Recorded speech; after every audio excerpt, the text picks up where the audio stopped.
So hello everyone, welcome back to my YouTube channel KS Automation.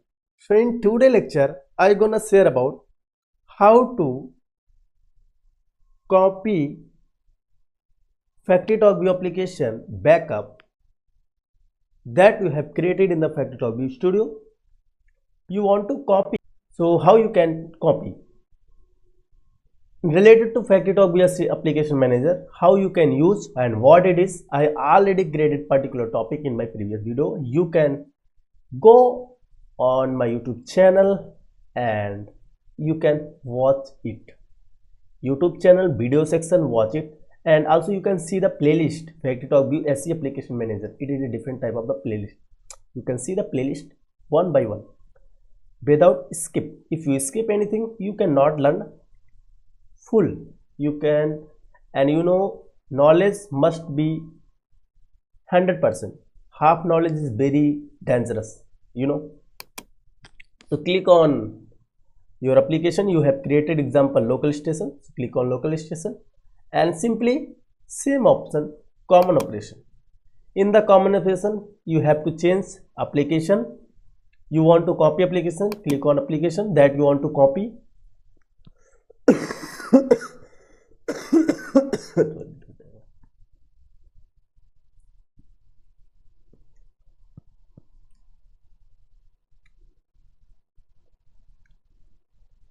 So you want to copy, click on it, and which you can name, you can write any name, example YT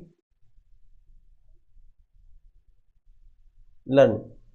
Click on it, learning.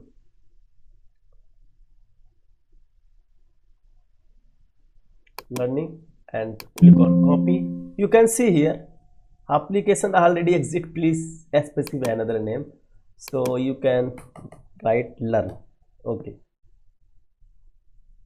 click on copy. You can see application for YouTube learning to YT learn successfully. It's copies, already copy, means same application is copy with the say another name.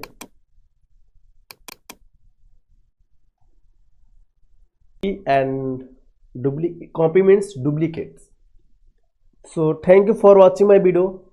If you really learn from my video, so thank you for watching my video. Keep learning, keep growing.